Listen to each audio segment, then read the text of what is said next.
Hi friends, இன்றைக்கி நம்ம என்ன வீடியோ பார்க்க போகிறோன்னா, காலையில் வந்து பூரி மசாலா பிரேக்ஃபாஸ்ட்டு தான் இன்றைக்கி உள்ளது.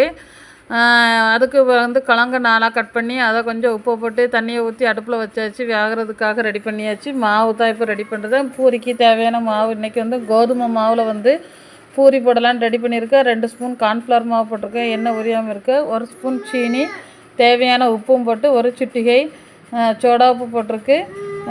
கொஞ்சமாக வந்து எண்ணெய் ஊற்றிருக்கேன். இன்றைக்கி வந்து கோதுமை மாவில் பூரி போடனால சூடு வெந்நி விட்டு விரவலான்னு சொல்லி வெந்நி விட்டு தான் விரவிருக்கேன்.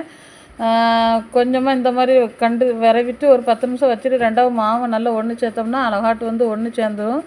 நல்லா சாஃப்டாட்டும் இருக்கும்.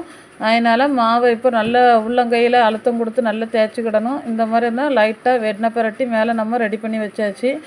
அதுக்கப்புறமா வந்து பூரி செய்கிறதுக்கான பல்லாரி தக்காளி எல்லாமே வந்து ரெண்டாக வெட்டலாம். ஒரு 10 நிமிஷம் கழித்து சின்ன சின்ன பவுலாட்டும் பிடிச்சி நம்ம ரவுண்ட் ஷேப்பில் ரெடி பண்ணி வச்சிட்டோம்னா பூரிக்குள்ள மாவு புளிச்சிக்கிட்டே இருக்கும்.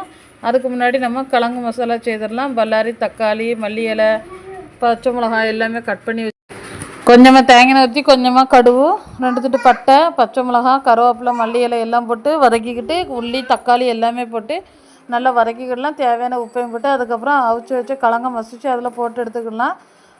பக்கத்து அடுப்பில் எண்ணெய் சூடாகிட்டு போட்டு பூரியுமே பொரித்து எடுத்தாச்சு.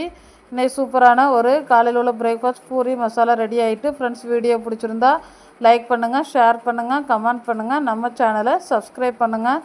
இதுபோல் நல்ல ஒரு வீடியோவில் பார்ப்போம்.